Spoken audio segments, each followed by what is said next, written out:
right, welcome everybody. It is nice to see you on this Tuesday, June 17th. What is a cold and rainy morning for me in Connecticut. Hope the weather's better for you.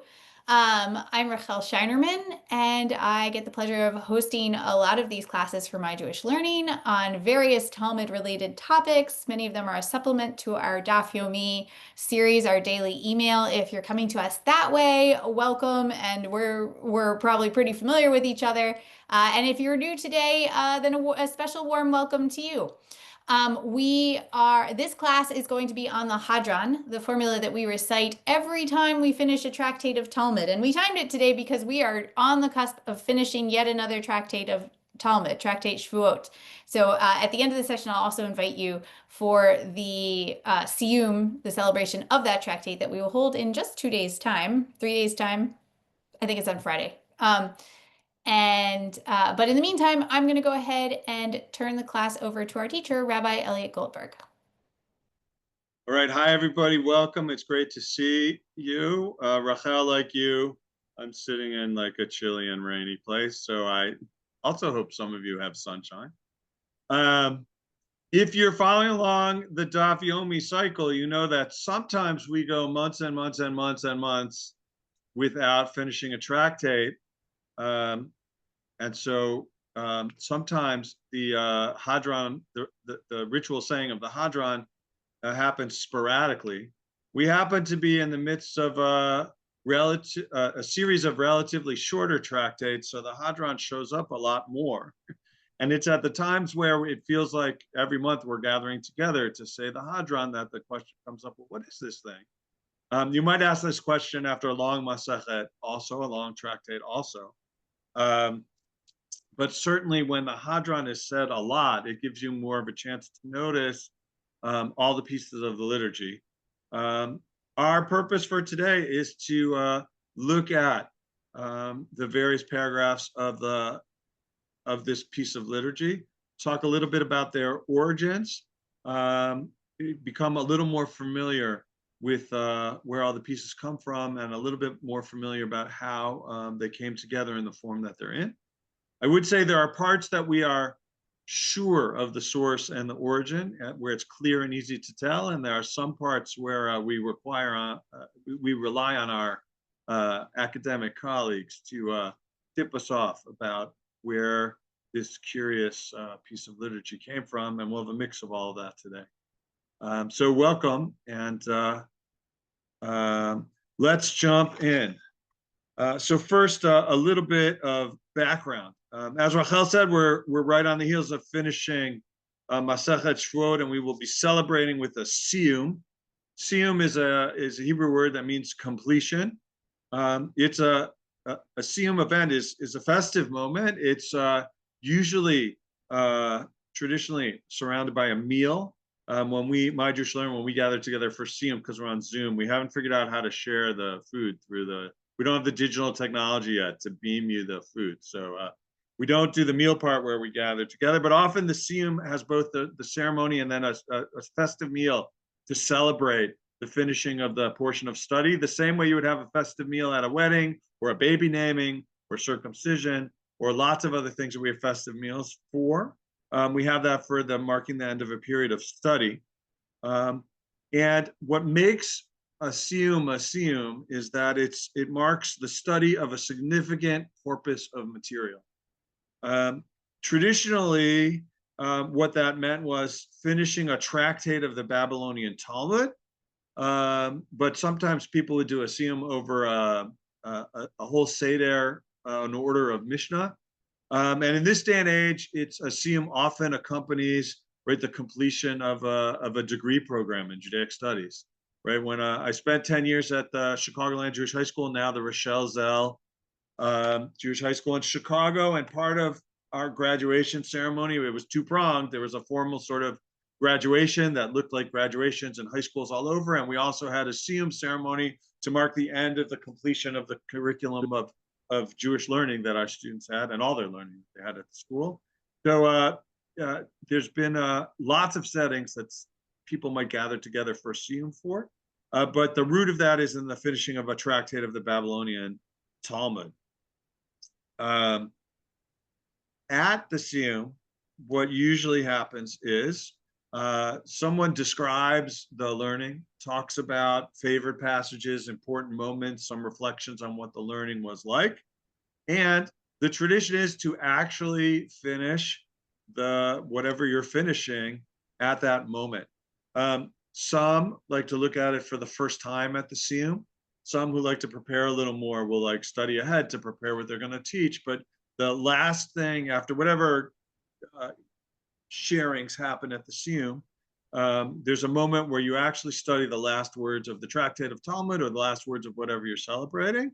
And following the completion of the study, we turn to a piece of liturgy, the Hadran, which is what we're going to dig into today. And after the recitation of that liturgy, well, we eat and we say Mazal Tov and we celebrate. So that's a little background about where we would find this ritual. The liturgy that we're going to look at today, and I'll have some slides for you in a minute to see pieces of it. It's the text that we have today is printed in the traditional edition of the Talmud that dates back almost to when the printing press came. And there hasn't been so very much change in the last, let's say, 1,000 years or so to this text. The practice of saying the Hadran, though, goes way back to the houses of study in Babylonia in the centuries immediately after the canonization of the Talmud. The earliest version of the Hadran that we have comes from the writings of Hai ben Sharira, who's called Hai Gaon. He was the head of the Talmudic Academy in Pumbedita, which is mentioned in the Talmud, but Hai Gaon lived in the 11th century, so 600 to 700 years after like the rabbis of the Talmud who were at Pumbedita. And his is the earliest version of the Hadran that we find in his writings that we have as a text. But we think that the practice that he describes goes back even farther than that. So while we're dealing with today, the text that we use, probably about 1,000 years old, it goes back way to the beginnings of the close of the Talmud. That's what we're going to look at today. All right, I'm going to do the following now that we've dispensed with those introductory words. Let me just, sorry, I'm going to put in the chat.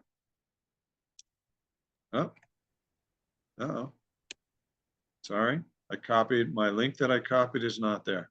All right, pardon me for this brief moment. I'm going to, just let me get you the link again. Apologies. Copy link. It says link copied. This should work just fine. Thought I was all set for this. All right. All right, in the chat, I have put a link to the slides I'm about to share on my screen. I know some of the regulars here are very used to opening that link. All right, and now I'm sharing my screen and we'll start the slideshow and we'll dig into the text after that introduction. All right, sorry for that clumsy transition there. The Hadran prayer has 6 unique sections. We're going to look at each of these for a couple minutes today. The first is what we call the Hadran. It's actually the part of the text that the whole piece of liturgy gets its name from. That's paragraph number 1. Paragraph number 2 is a list of 10 bar papas, right? And a bar in Aramaic is ben in Hebrew. It means, right, the child of, or the son of. These are 10 people, all who have the same father of the same name, Papa. We'll talk about who these 10 people are or might be and what that may or may not say to us. The next 2 paragraphs, numbers 3 and 4 here, are paragraphs that were written as liturgy for other purposes, but were co-opted into the ceremony for the finishing of a tractate of study. We'll look at the original language and the original context in which these come. Paragraph number 5 is the the Siyum prayer.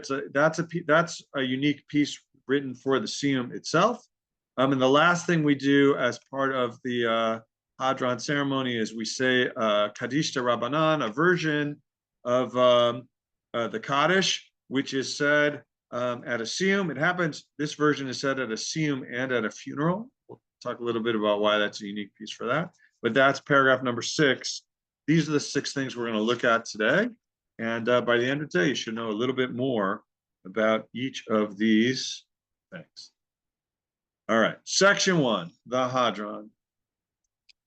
The language of the Hadran appears here on your screen in 2 different languages. Just want us to hear it as we would hear it at the Siyum, right? We declare after finishing the study of text, we make the following statement. We will return to you, tractate, you fill in the name, right? Shavuot, it will be what we say this coming week, and you will return to us. Our mind is on you, right? Tractate Shavuot, and your mind is on us. We will not forget you, tractate Shavuot, and you will not forget us, not in this world, not in the next. Then there's a brief prayer. May it be your will, God and God of our ancestors, that your Torah will be our avocation in this world and will be with us in the next world. So the ending statement is the easiest one to deal with. It's just a moment as we're finishing study that we say a brief prayer to God in hopes that we will be able to devote ourselves to the study of Torah, not just in this world and the next. And as we're finishing one thing of study, we'll have opportunities to study more as well. It's this the first 3 lines that I want to dig in a little deeper to and talk about, because in some ways it's an odd phraseology, right? There's something odd here. Notice we talk to the book that we studied. We note it we're talking to it, we mention it in the second person, and we almost personify it, right? It's traditional to study Jewish texts with a study partner, where you might celebrate with the person with whom you studied a text. But here it's as if the text we are studying is our study partner. Just as we're going to one day, we hope, return to study this tractate that we're finishing, we say also that the tractate will return to us. Just like we have this tractate on our minds, it's as if like our study of the tractate has put us on the mind of the tractate itself. And not only that, we will remember what we have learned, but we say to the tractate that it will remember us, not just in this world, in the next. There's a way in which that's a beautiful statement. There's a way in which it's a little puzzling. We don't often personify book, a text. There's something lovely about it, and there's something maybe a little, if you horny about it, and maybe a little odd about it as well. But it's the interesting way that it's the language that's here. Now, I will say it's traditional to say return as the translation of the word hadran, right? Hadran is an Aramaic word. The root is hey dalet resh. There, that hadar in Aramaic is like chazar in Hebrew. So one of the meanings of this word is to return. Meaning, right, if not in the context of the Hadran, all over the Talmud, when it says like, a rabbi traveled from one place to another and then returned, it uses this verb to say, I returned from one place to another. This root, though, has alternate meanings. It could mean praise, right? There's a way that we might be saying, we praise you, tractate Shavuot, right? And you will praise us, as opposed to talking about a future time where we get back together, where we talk about praise and celebration in this moment of celebrating the finishing.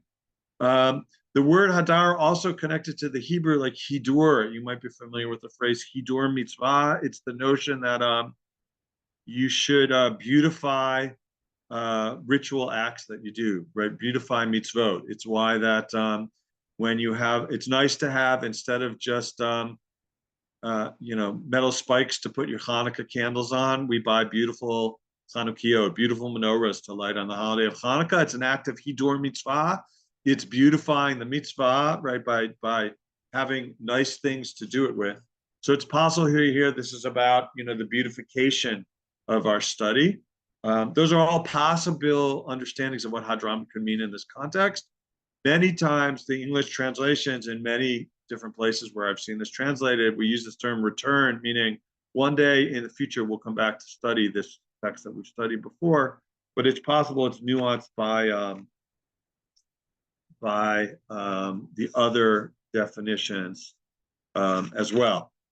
I'm going to stop sharing the slides for a moment and come back to you and talk to just share a little bit more about this section, the Hadran.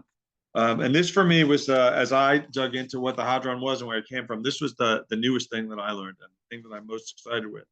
And I'm leaning here on the work of Myron Bialik Lerner, a scholar in Israel, who did a deep dive into the Hadran and where it came from.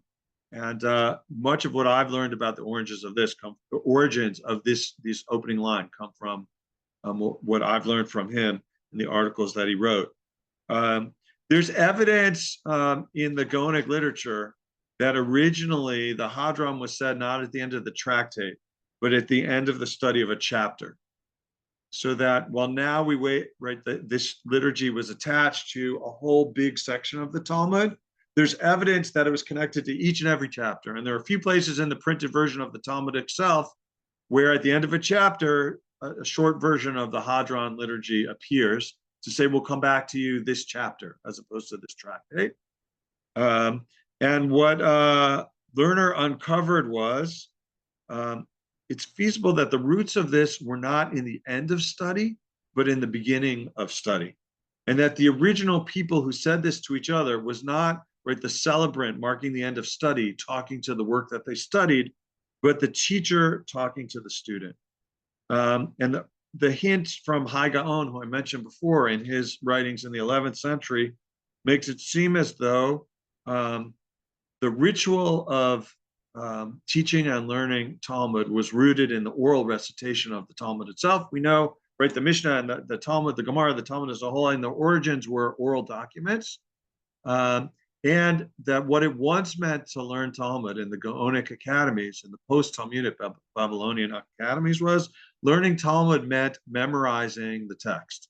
So what would happen, as Bialik Lerner teaches us, the student would come and sit down before his teacher, and he would say, "Nehader mar ale."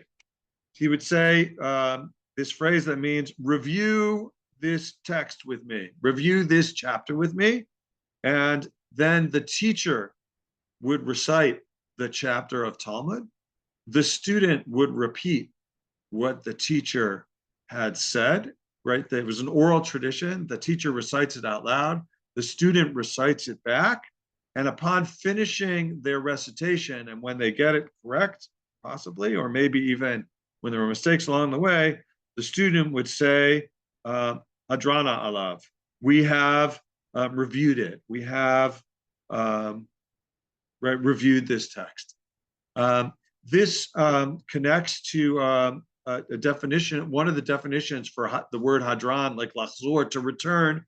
To return to something could mean to return, like to go back to a place, but also in the sense of this kind of study where it's oral study, the word hadran can mean like to return to review, right? The same way, think back to your schooling days when if you had to memorize, right, the Declaration of Independence, or you had to memorize a vocabulary list, or you had to memorize a soliloquy from Shakespeare, you would review it, you would learn the text, you would review it, you would return to it later, review it again, you would return to it later, review it again until you knew it by heart.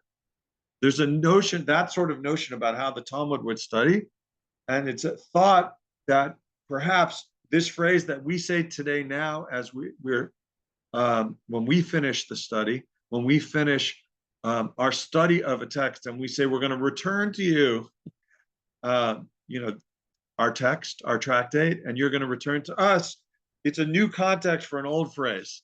So, and as I said, right, really originally said during the study, not at the end, where it's an invitation from student to teacher to begin the recitation. And then a statement after, right, the reciprocal statement at the second half is on the part of the student saying we've now reviewed it, and it was part and parcel of the study as we went. What we think happened over time is that the reviewing, the learning changed a little bit, right? Manuscripts were used more, it was memorized less. But the origins of these phrases, the Hadran phrase that was recorded in the manuscripts on the pages of the Talmud itself, shifted from this dialogue of teacher and student as they were learning to the celebration of the study of a chapter, and then ultimately to the celebration of the study of a Masechet. And by the time we got to the printed, Talmuds, for the most part, the Hadran phrase is included right in this way, and the ceremony is included at the end of a Masechet, not as we went. So that's a little bit about this opening phrase, and in some ways, this takes this interesting, not knowing this, it was always fun for me to treat the Masechet that I was finishing as my partner in study, to personify it. It's sort of interesting to put, now that I've dug deeply, to take this new knowledge also and say, well, we could think about it this way, but we also could imagine that some of what we're doing is a continuation of a tradition of teachers and students reciting these phrases on a more regular basis. We're keeping that tradition alive in our way in these days. So that's paragraph number 1. The Hadran. I'm going to go back to sharing my screen. And all right. And I'm going to continue on section 2. There we go. The Rav Papas. So right after we have this maybe now less odd feeling phrase of the Hadran, the second paragraph of the Hadran ceremony is just a list of names. If you notice, all people whose dad's name is Papa. Sanina Bar Papa, Rami Bar Papa, Nachman Bar Papa, etc., etc., etc.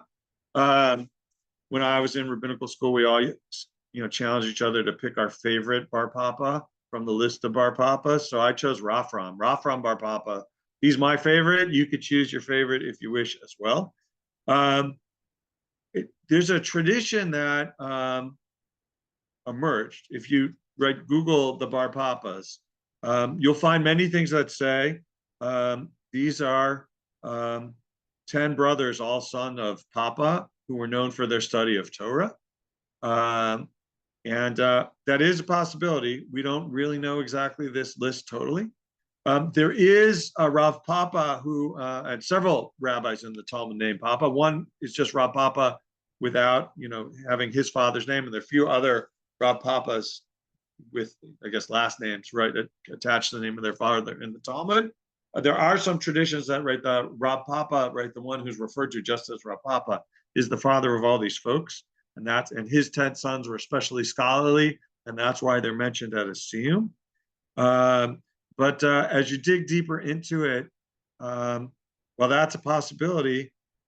We think that's a little bit unlikely. There are only 3, there are 3 total papas mentioned in the Talmud, The Rav Papa I mentioned, who's known just as Rav Papa himself, is a 5th generation Amora, meaning rabbi of the Gemara, from the 5th generations of scholars in the Gemara text.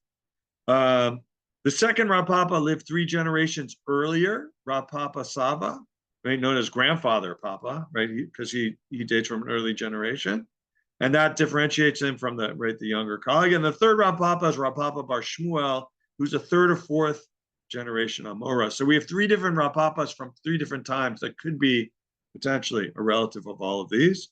But if we dig in deeper, it's hard to, it turns out that all of this is not clear. So according to tradition, these Bar Papa are brothers, as I said, mentioned in liturgy because the Rav Papa would invite them to share in a siyum when he finished studying, and they were scholars themselves, and they joined in studying with their father when he studied, and we do it as well. And so that's one explanation. A second explanation is there are 10 different times in the Talmud where there's a debate between 2 rabbis, and Rav Papa makes peace by accepting both of the opinions. So there's a debate between 2 different opinions. Rav Papa settles the debate by saying, well, we'll find a way to thread the needle between both of these. We'll bring the disputing people together. will resolve the dispute between them. And because of the peace, the shalom, or the shlemut, the completion, right? There's a connection between the peace that Rav Papa brings and shlemut, the completion and the peace of the completion of the study of Torah. We say Rav Papa was merited to be named with his children at the end of the study of a Masechet of Talmud. Right? This is so two reasons why Rav Papa and his family might be mentioned, right? Both in terms of Rav Papa being known for celebrating the end of study, or Rav Papa being known as a figure of peace. When we're studying the end of Masechet, we want to come together and feel that feeling of peace. Rav Papa, we think of as a fifth generation Amora, but if you look at this list, Rafram Bar Papa is also mentioned in the Talmud. He's a fourth generation Amora, so he can't really be the son of this Rav Papa, right? Rafram's brother on the list, Hanina Bar Papa, is a third generation Amora who lived in Israel as opposed to Babylonia, so it's unlikely they are siblings or brothers. And if you dig down into, and many of these Rav Papas on this list aren't mentioned, these Bar Papas on the list aren't mentioned in the Talmud. And it's potentially, it's unlikely that the named Rav Papas who we recognize from the Talmud are the people on this list. And it is possible that there's some other Papa who had kids of all these names.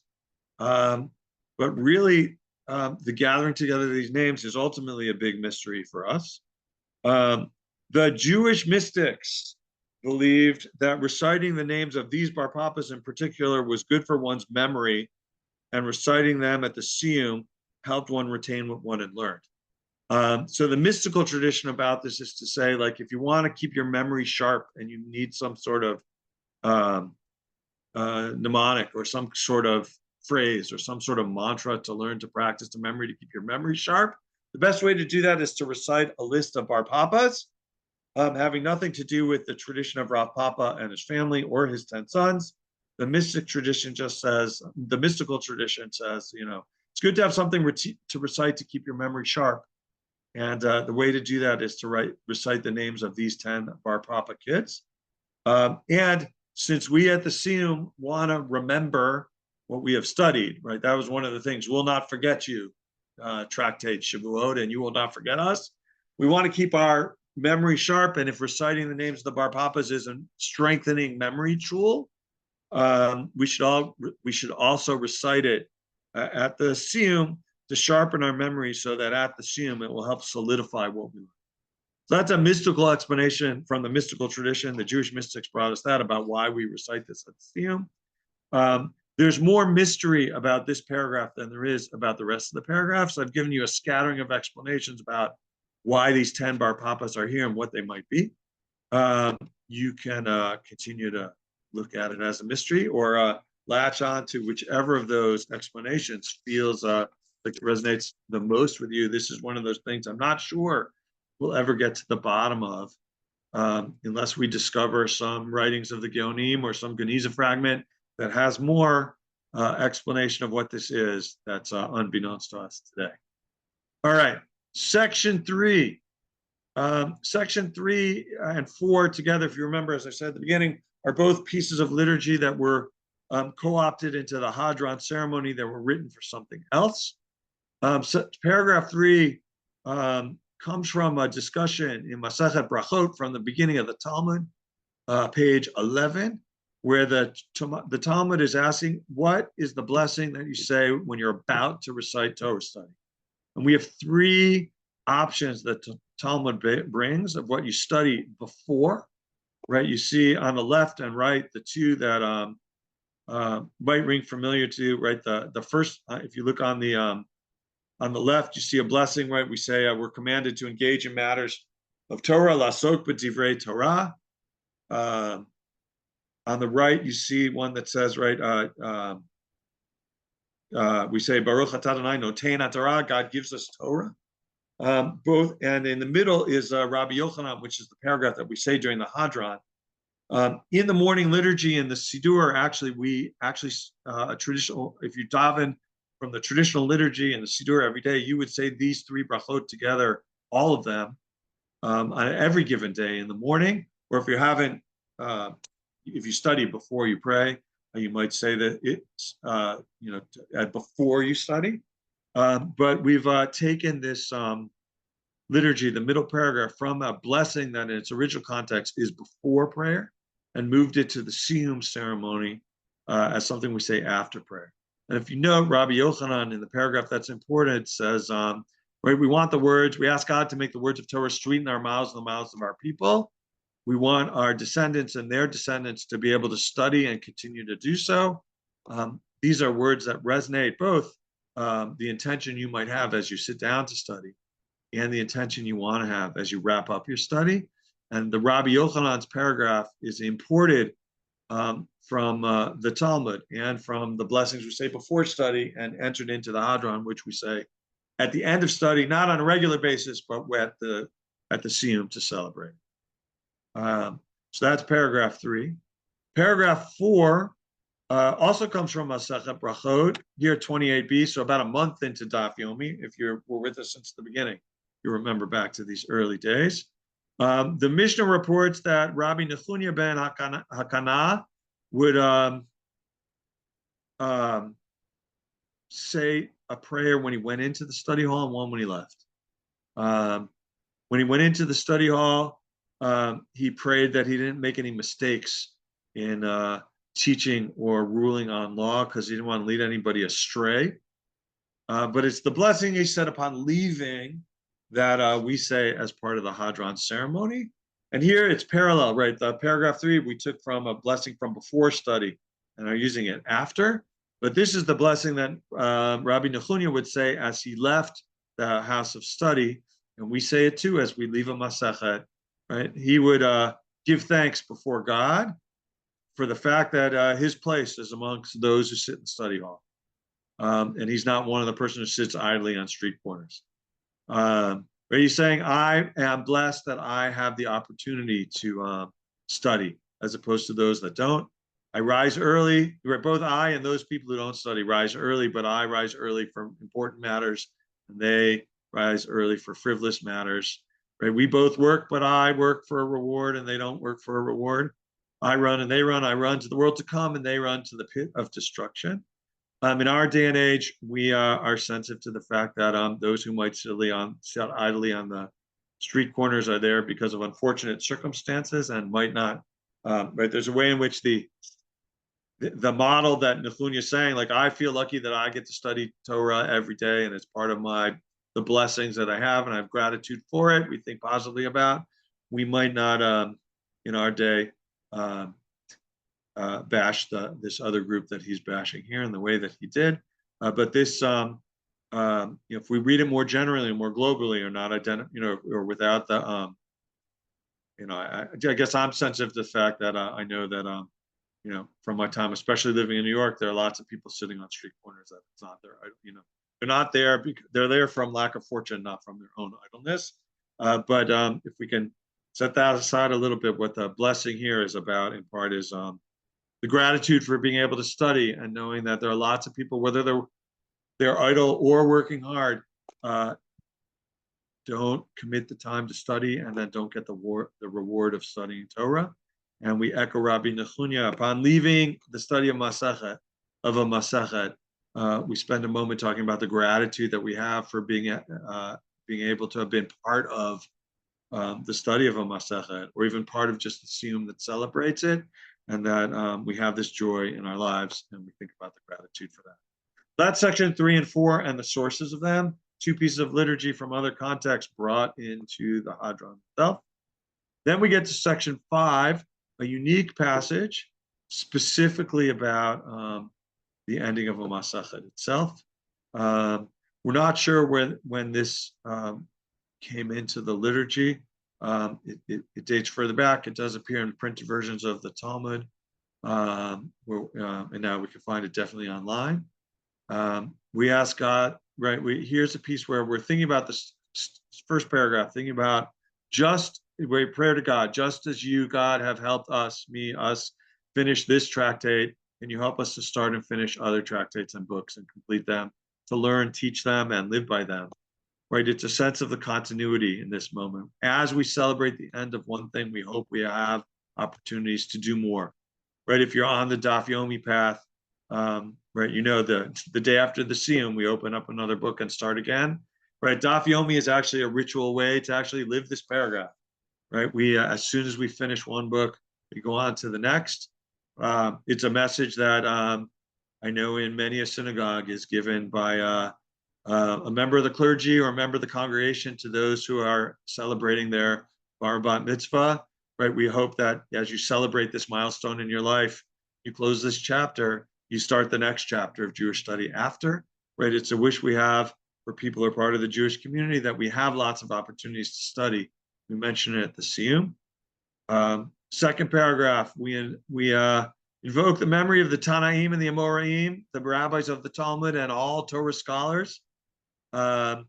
We hope that right, the merit that the teachers of and rabbis of days gone past will apply to us and our descendants, and the same way that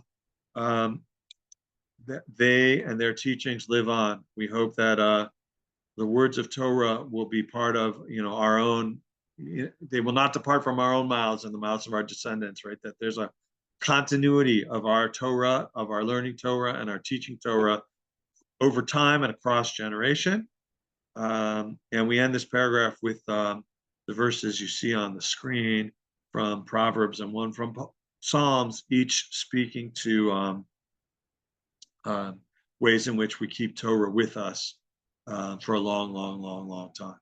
And we read some of these verses and they give some biblical support to the paragraphs that we see above in section 5. Section 6, as I said, I'm going to go to in a second, is the Kaddish that we say. There are many different Kaddishes that are part of Jewish liturgy. Some of them, the full Kaddish and the half Kaddish, are part of regular liturgy and are really moments that sort of divide one part of a service from another. Right? If you're in a synagogue service, that's it has different sections, and a Kaddish is recited. It's a prayer of well, we'll talk about the content in a minute. It's a prayer of praise for God. We'll come back to that in a moment. Liturgically, it's often sort of like that chapter break between one part of the service and another. And it's a signal to people in the synagogue that we're done with this part of the service and we're starting another one. That's a predominant use of the Kaddish. We know also Kaddish is recited by people at a funeral in their year of mourning, month of mourning after losing a loved one, depending what the loved one is. The Kaddish that's said by mourners is very similar to the Kaddish that's said as the placeholder. Although there's one line that's in one and not the other. That's a topic for a different day, maybe a class on the Kaddish. A Kaddish is also said at the conclusion of regular study. Like there's actually this appears in the daily liturgy because there's a passage of study. Right? On a daily basis, if we go back to those blessings that you say before study, if you say those blessings, there's then a passage in the daily liturgy where you study, and then you say the special Kaddish you say after study.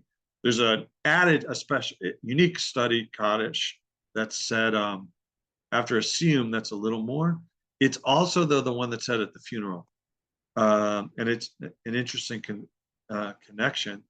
And that leads me to the teaching of my friend and colleague, Rabbi Elliot, who just give us some context about the Kaddish as a whole, or why it might fit in these settings.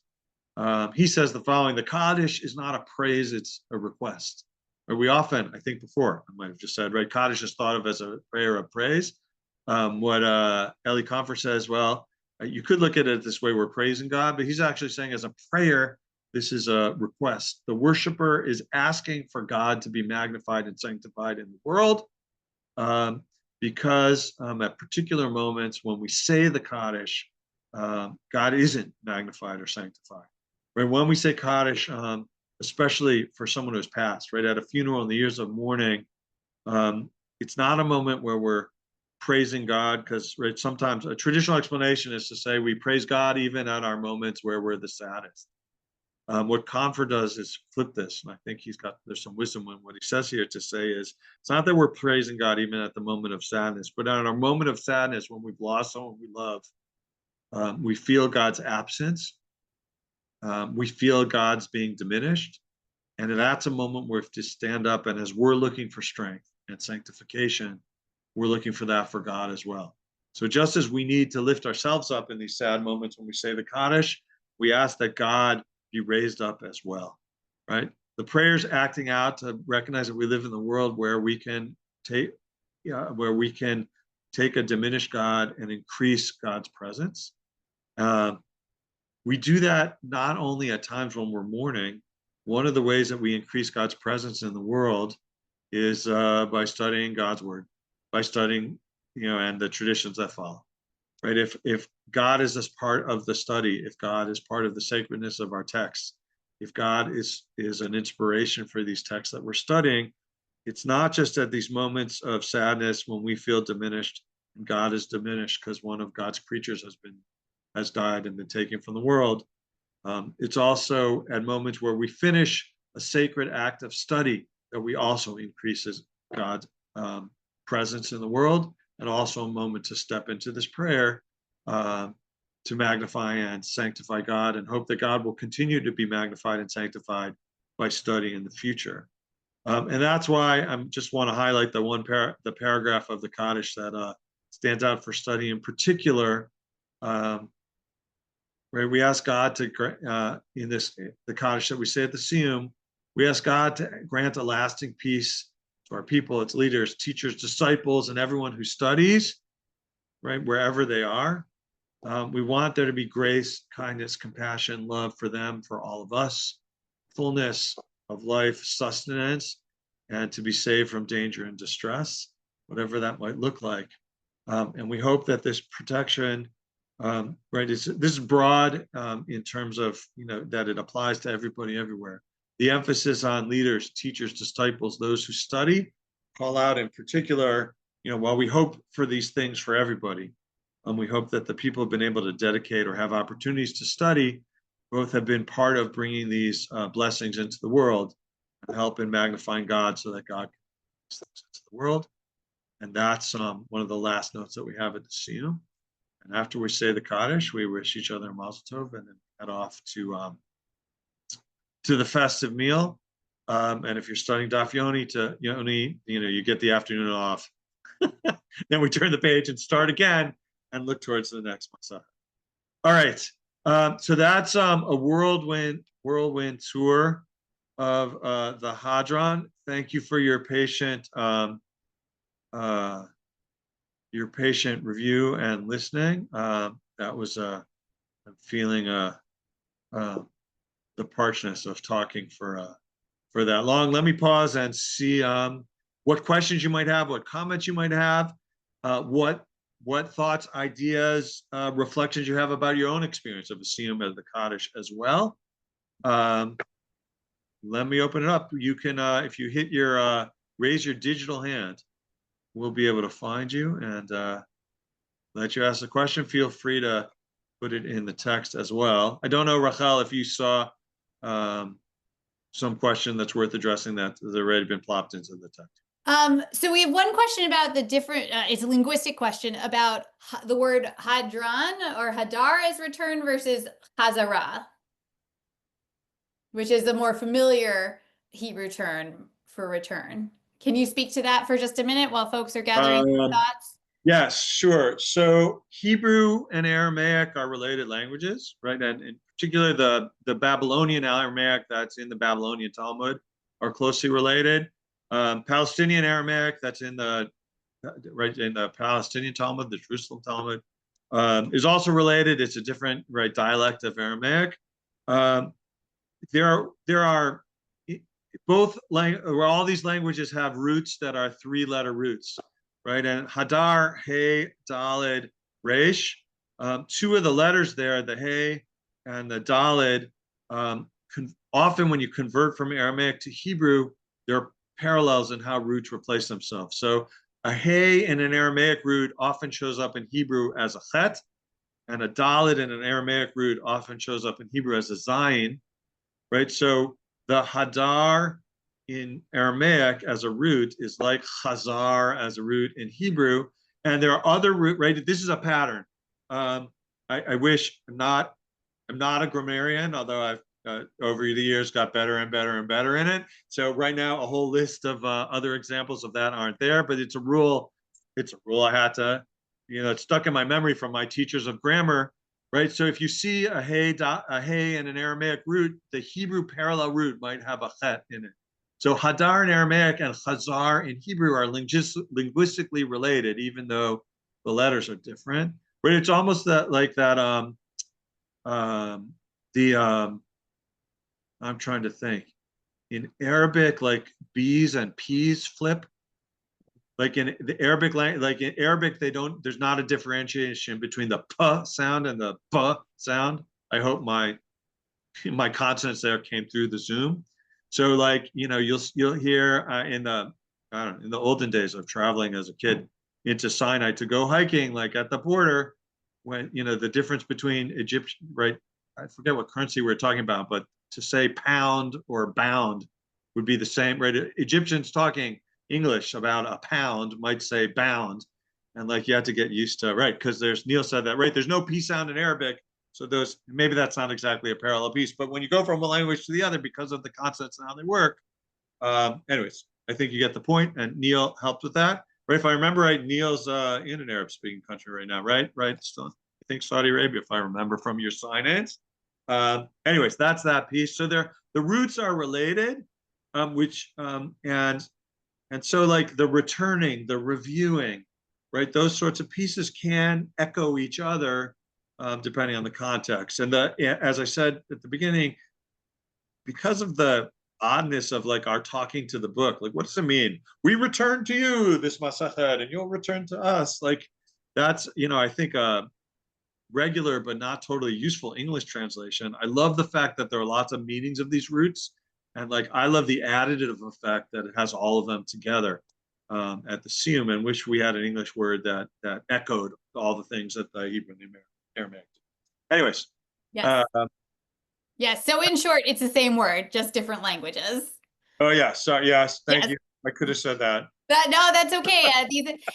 You reminded me in grad school, I took a linguist Aramaic class that was, I thought it was going to teach me the language, but it was more, the professor was much more interested in historical linguistics. And we spent a lot of time on this and understanding, and I don't have a linguistics background, so I don't have a lot of tools to explain this, but yes, like Daled and Zion, like things that are Zion in Hebrew are often Daled in Aramaic. I think shins sometimes become tafs, right? So like the Hebrew word shalosh becomes talat in Aramaic. Like so once you learn a few letter conversions, then these words you realize are much more related than you thought.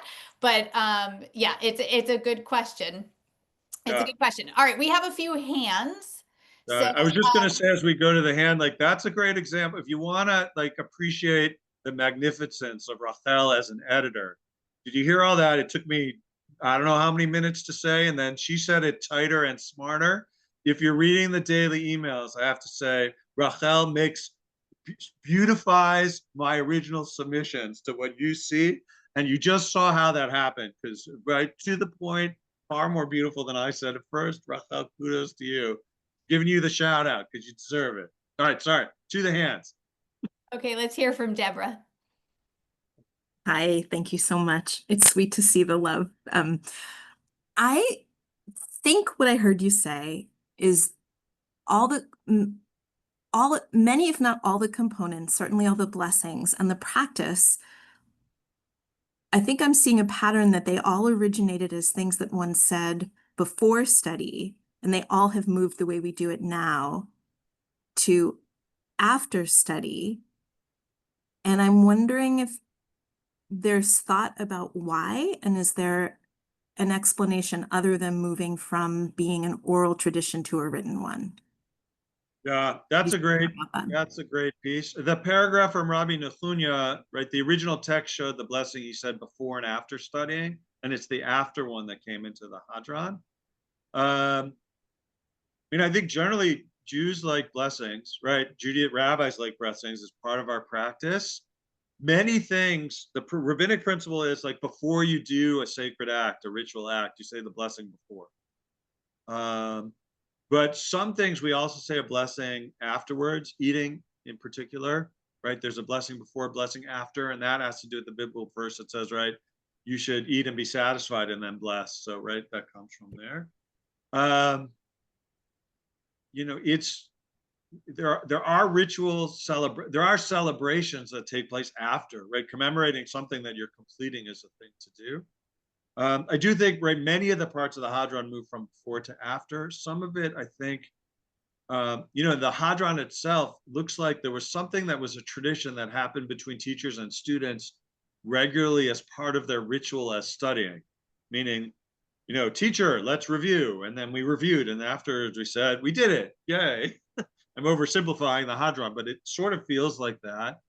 And that process became so regular that it got formalized, you know, as the Talmud wasn't memorized. It was like a text that was read then. And the celebration wasn't in the, hey, I learned this paragraph by heart, but I finished this Masechet. And so that might have been some of the shift about what a corpus of Talmud that you would stop to pause for. So that might be in some of the origins that, like, once the Masechet became a thing, as opposed to the chapter that was the focus of a unit of study, it was a long enough thing that we wanted to celebrate it, and we drew from these rituals that were there. And then it seems that the rabbi sort of said, what does it make sense to pull in here? And different parts got added at different times. Like, I wish we had pages upon pages and centuries upon centuries of versions of the Hadran to see each and all the steps. It's really hard to piece together, right? And the work about the Hadran that I recited to, like, there are a couple articles about it, and it's really from a handful of mentions in some of the Gaonic writing and a brilliant analysis by the scholar who put it together. It seems like, oh, this could be something. You know, there might be other scholars who produce new work that takes us in different generations. But right now they'd be stuck with those same handful of texts. I wish we had more evidence, but that's a great question, Deborah. Thank you. Thank you. Okay, Etta wrote her question she said, what is the origin of doing Talmud study in memory of someone after a death? We did this on the anniversary, actually, of October 7th this fall. We did a day of study, and we did Mishnah study all day. She wants to know, what's the origin of that, and is the Kaddish that we say as part of the Hadran a factor in that tradition? Right.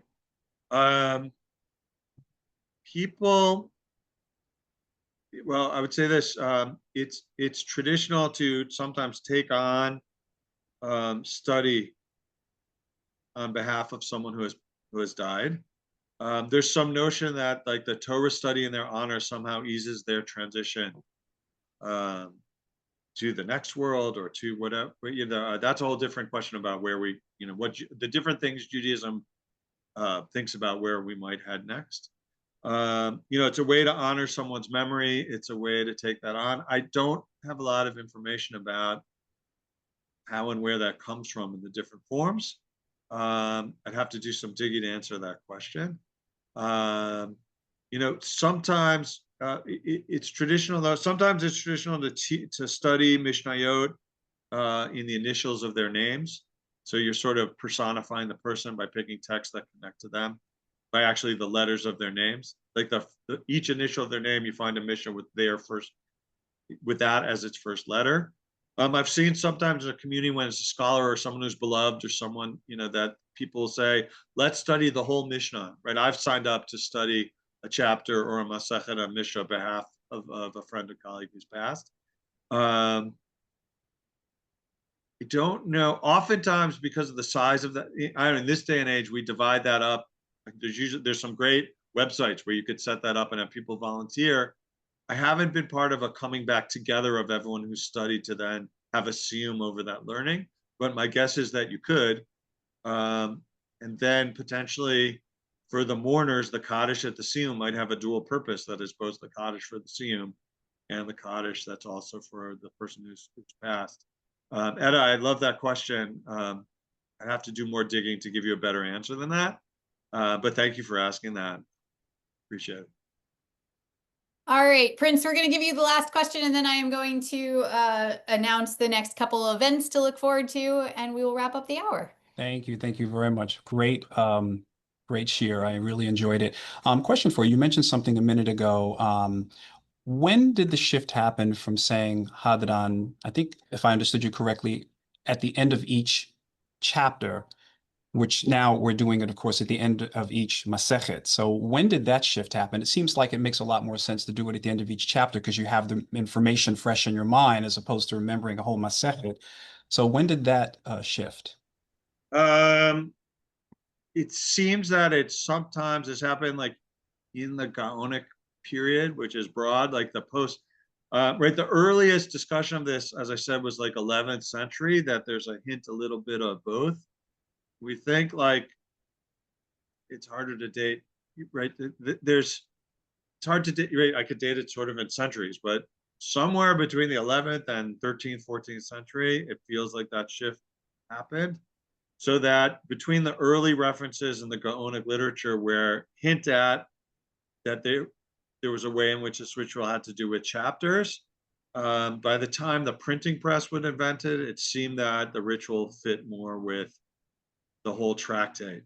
I know that's very broad, and that, you know, we'll put a pin on it. That's not so exact, but we have first, like the, you know, some of the oldest manuscripts of the Talmud where we could look to say where the Hadran is printed. Why, you know, they're not even that. Right, the first 500 years of Talmud manuscripts didn't survive, so we're missing a lot of the evidence to be able to do this. But you know, by the time of the printing press, it seems that it had shifted, and you know, we're not sure if these practices about this ritual between teacher and student in the Talmudic academies goes back to actually pre-canonization of the Talmud time. Like the Talmud doesn't talk about it, but the Geonim do. So the post-Talmudic scholars who, you know, preserved a lot of the rituals that happened, and we don't think about some of them, the pace of change was so quick. You know, it could be that this started 7th, 8th, 9th century and evolved. That's the best I can tell you, given, you know, the fog of time and the little that I know about it. But it does color, you know, it does help us understand like the quirkiness, if, you know, of this opening liturgy, which, you know, became beloved to people, you know, who said it a lot, even if they weren't sure of what its origins were. Like the origin story that Lerner can, you know, has unpacked from the evidence, for me, helps give it some color that helps me, you know, love it even more. So thanks for the question, Brent. All right. Yeah, those historical questions are sometimes so hard to answer because we have such a limited number of sources. And a lot of it is filling in and guesswork. In that vein, we have one exciting event we have coming up at the end of the month is the third installment of our Talmud book club, which is called Off the Daf, because we read books about Talmud, but we're not reading Talmud anymore. And we've done 2 very different books so far, and the third one is also very different. We're trying to mix it up and approach Talmud from all different angles. This is our first fiction selection. It is a novel called Rav Chisda's Daughter by Maggie Anton. And what I'm excited about for us to learn in this book is one person's imagining of what the world of the Talmud looked and smelled and felt like, what it was like to live in that world. It has descriptions of brewing beer from dates and descriptions of like what happens in a Talmudic classroom. Just like all kinds of things sort of coming to life in one author's imagination. None of us can travel back in time yet to experience it, but it's this is like a fun, different way into Talmud. It is a long book. It's a little longer than the other ones we've selected for this program. So I want to make sure everyone has that link nice and early so they have a couple weeks to read it. That will be on June 30th at the end of the month. So I invite you to participate in that if that sounds like your cup of tea. And then also in the chat is a link for our Siyum, which will be on Friday, June 20th. The office is closed on the 19th, federal holiday of Juneteenth, but we will be holding the Siyum on the next day on June 20th. So you're all especially invited to join us to recite the Hadran together with us at the conclusion of that program. So I hope everybody has a wonderful Tuesday. And yes to the questions. This will be posted on YouTube, and a link will be sent out in a follow-up email if you want to send it to a friend or watch it again.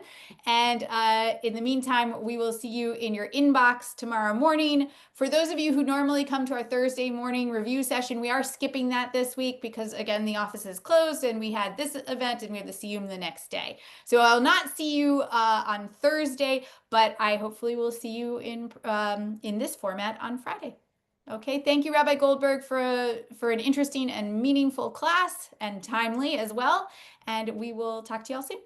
All right. We will return to you, and you will return to us. Take care, everybody. There it is. There you go. I was waiting to get that in before we found out.